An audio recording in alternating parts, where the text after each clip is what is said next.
Hello everyone and welcome back to my Bold and Beautiful 29 YouTube channel. I hope you guys are having a wonderful day. Before we start, please hit the subscribe button and give this video a thumbs up.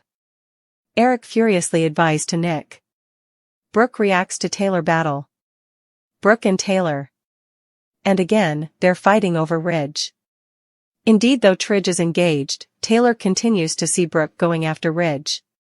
Taylor is also concerned about Ridge being together in Italy, as it's the background for numerous of their reunions. Taylor offered Nick a proposition, but he didn't agree to anything yet. That could change depending on what Brooke says to Taylor. I prognosticate that Taylor will formally again push Nick to accept her offer. Brooke was throwing herself at Ridge and soliciting him to reunite formally again. Taylor just happened to see the commerce. While Ridge was a good boy and conducted himself, Taylor will be bothered. After defying the Golden, Brooke will reply. Brooke will strike back at Taylor, making her rival continue to worry. And Brooke will play innocent, making Taylor question what she's doing next. They could also spend time bickering back and forth. Eric will issue a warning to Nick. The primogenitor keeps pushing Ridge to reunite with Brooke. It's rather discourteous to Taylor, no matter which side you're on. Eric will want to be sure that Nick doesn't ruin a possible ground reunion. The primogenitor will advise Nick, but he easily doesn't heed that warning. Nick face an implication, however, the Forrester primogenitor take action, if he doesn't heed Eric's warning. Perhaps Eric has someone sabotage Nick's airplane, forcing Brooke to ride on with Ridge. Nick arriving in Italy and desperately trying to get a boat. Brooke and Ridge take off on a boat together. Nick will ultimately find a way to get to Brooke. Nick says, "Let the fun begin," with a confident station and flashing smile. Still, the trip might take an unanticipated turn, so stay tuned. Finn will have mixed feelings when Luna succumbs to her injuries. He'll condemn his woman, Steffi, for not accepting her into the family. Steffi wouldn't have any guilt or feel poorly for how it turns out. Her position remains that Luna created this mess herself. She was dangerous and had to be kept down from their family. Finn wouldn't agree. He thinks Steffi created this situation by banning her from his life. All Luna wanted was a family that loved her.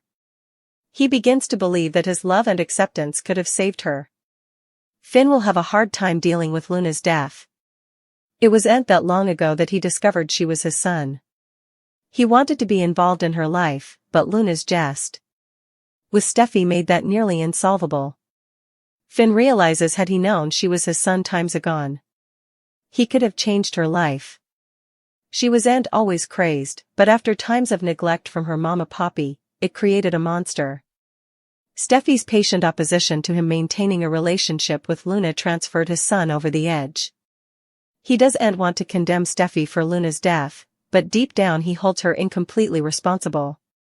Sheila will back up Steffi, averring Luna wasn't mentally well. Sheila will tell her son that if Liam hadn't arrived to the sand house, Steffi would have failed.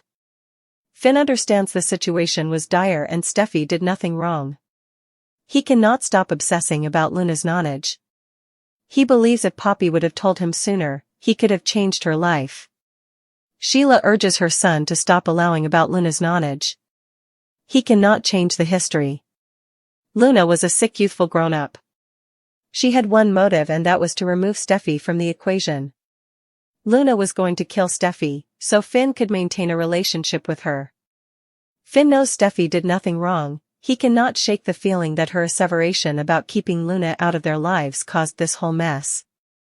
Now, Liam is fighting for his life and his son's life was cut short. Steffi will try to understand Finn's passions. She knows it's complicated for him. She wouldn't feel remorse effects turned out like they did. Her family is eventually safe from Luna, and that's all that matters to her. Daphne is back. The nose claimed she wasn't there for Forrester creations, but for her friend. While that might be true, Carter be unfit to repel her pull. Could it work out to Hope benefit and get her back together with her true soulmate? Daphne has suddenly returned from Paris. Steffi preliminarily asked Daphne to come back, but she refused. The nose's heart was just too broken over Carter proposing to Hope. Daphne's return will leave Carter and Eric really thankful. The company does need her as she's the face of the incense line. Daphne saying she's just back to support Steffi after the firing, she's a strategic personality. Daphne likely formerly has a plan and wouldn't bother coming to FC if she was just then for Steffi. Daphne tends to leave a lasting print. Carter is committed to Hope and the two are engaged. Hope only forgave Carter and accepted his offer because of Liam. The man was dying, so how could Hope say no to Liam? Daphne back in city, Carter might try to stay faithful to Hope. Still, Carter might not be suitable to repel temptation presently. It's quite possible that Carter could cheat on Hope with the nose. Daphne might have further openings than usual right now. Hope and Steffi are both spending a lot of time with Liam at his bedside. Liam and Steffi will bond. We wonder if they will talk about Liam's heart now that he's not dying presently. Perhaps Liam will admit that he wishes he could have Hope back. It's also assumed that Hope will continue spending time with Liam while he recovers. It seems that Hope truly cares for Liam and vice versa. Hope's life hasn't gone well since her division from Liam. Still, could it be a blessing in disguise? Hope might be hurt, but it could also turn her near to her true soulmate who's Liam. If Carter ends up in bed with Daphne. There's no love lost between relatives Steffi and Ivy. This month Ivy and Steffi will impinge heads, and Liam will be at the center of it all. When Ivy first returned to Forrester Creations, she spent some time with her partner Liam Spencer. They haven't been in each other's route since also and Liam kept his cancer opinion a secret from everyone. The news is out about his excrescence and the Luna firing. It makes sense that Ivy Forrester will visit Liam and check in on him. Effects will get awkward between Ivy and Steffi while they're gathered in Liam's sanitarium room. We have noticed the chemistry between Steffi and Liam since he cheated death, doubly. Notoriety will remind Steffi that she's not the case's woman. And her hubby Finn is staying for her at home. The Forrester relatives' history.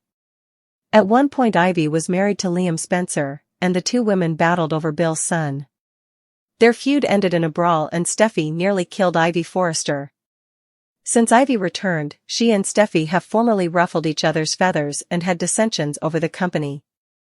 It'll only be a matter of time before they start fighting over Liam again too. Steffi is still in love with Liam, she tried to keep him and his other partner Ivy Forrester piecemeal. Liam on the mend, we can return to our regularly listed battle between family women. Hope and Steffi. Hope wasn't happy many weeks ago when Steffi suggested bringing Daphne back to Los Angeles. She knew that woman was after her fiancé and didn't want her anywhere near Forrester Creations, much lower Carter. Indeed Daphne baffled at the idea at first, but now she's changed her mind. Daphne surprises Hope, Steffi, and Carter when she makes her return. There's always a secret in store when we don't know what happened after we fade to black. Nick tried to sweep Brooke off her bases. Brooke goes to Ridge to advise him that she might end up in Italy with Nick if he doesn't play his cards right. Brooke is giving Ridge one last chance to make it right between them until she gives him another last chance next week and the week after. Ridge has been adamant that he's with Taylor now and that's that. He's committed to her and not about to give her broken heart pattern again. Brooke isn't one to take no for an answer, especially from Ridge. Will she do it this time with Nick staying in the bodies? Will Eric talk with Ridge prompt him to give in to Brooke and shoot Taylor back to Shady Croker? Grace for another odd opinion? Eric is as determined as anyone to see Brooke and Ridge together again. Nick is as determined as anyone to see himself with Brooke again. Which man will get their ultimate want?